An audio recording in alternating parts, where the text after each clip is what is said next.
My colleague John North and I welcome you back to Inside Tennessee, and we're talking about treatment courts in our community and how effective they are and why we're seeing a mental health treatment court that should start sometime this summer. Susan? Well, for our viewing audience, walk us through how this actually happens. You're a general sessions court judge, so someone is charged. Of course. And they come to you, and then tell me what happens then, and how do you determine that they may need drug rehabilitation?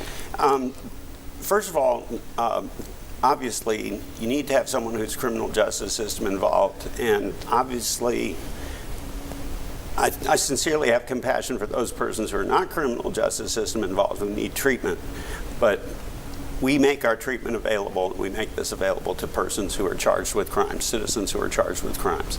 And so defense lawyer and prosecutor will get together, of course, to negotiate about the case.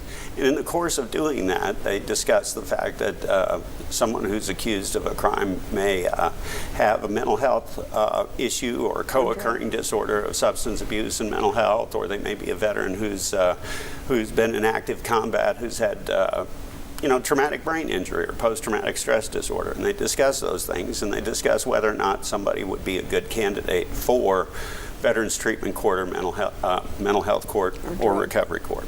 And so at that point, they make a decision about whether or not the person would be better suited to have a conviction on their record and be on probation, or sometimes, and this is a little more rare, but sometimes and depending on the severity of the offense or the likelihood of conviction, we could have them put into Veterans Treatment Court or Recovery Court prior to a plea or prior to a conviction, in the hopes, defendant will hope for a better outcome in their criminal case if they do well, and graduate, that kind of thing. But they have to be committed to do it, obviously. It's a voluntary program, and I often tell my participants, you need to get married to this. You need to get serious. And yes, commitment is absolutely required. And most importantly, I'm launching into one of my stock speeches to welcome participants, I guess. I typically tell folks, if you want to be here because you want to get out of trouble or get out of jail, you're welcome. I'm glad you're here. I want you to be here, but I don't want you to remain at that place.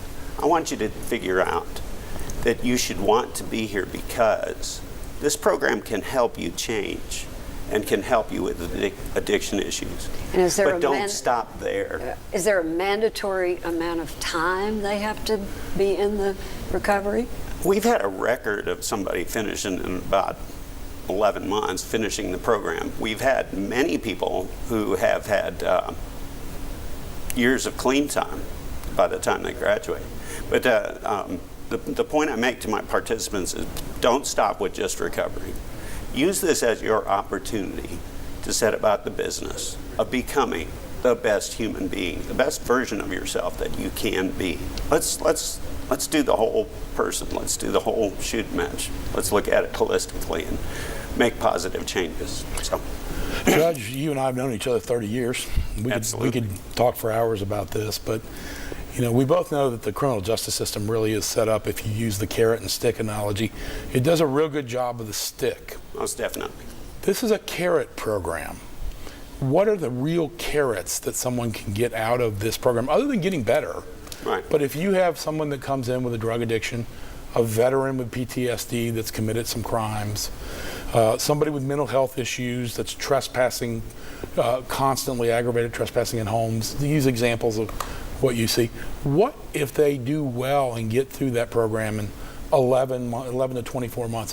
What kind of rewards are you seeing, and what are they getting so they feel like, hey, not only did I get better, but I really improved my situation in life from the criminal justice system, which often would just throw them in jail? Exactly.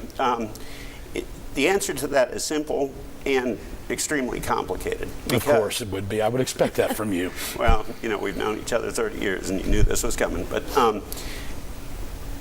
obviously, a better outcome in your criminal case is part of the result. But, such as? Well, for example, dismiss? It's considered best practices to seek out people who have high criminalistics or high risk of recidivism, and high needs, meaning their addiction is profound. And so as a result, many of those people, if they are unsuccessful and they are discharged from recovery court, they'll be facing the penitentiary. So avoiding the penitentiary is a significant incentive.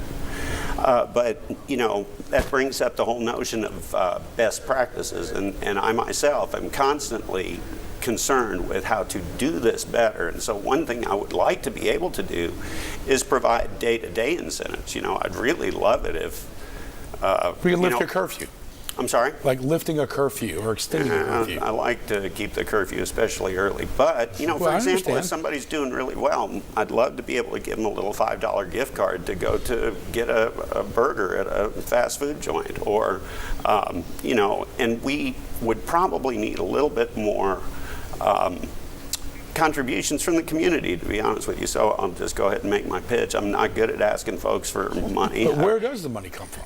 Well, first of all, operating budget comes from the state of Tennessee Department of Mental Health and Substance Abuse Services. And what we do, because we need the involvement of county HR, the grant comes from the state, comes to our county, and then at that point, county administers, you know, salaries, benefits for staff, that kind of thing. And that is something I'm not good at, and thankfully we have some really excellent staff who help me with that. But you know, for example, that money is not, it's not proper to just simply dole that out to participants. And so as a result, if I were to have, you know, an incentive program where we have a little jar where you can pull out a gift card for a sandwich or something like that because you've done well, that would have to be donated. But we do have room in the budget, and we have a thing we call milestone celebrations. And basically what that is good old-fashioned Methodist potluck. We, you know, I've been to several over the years. yeah, well, you know, that's With the drug court and with its inception. exactly. That's right. It's actually quite good fun, and I really do enjoy that. And recently, we went ahead and sprung for mortar boards and gowns, and when folks graduated, we had an opportunity to get them to, you know, put on a mortarboard and again. And some of our participants have not graduated from anything.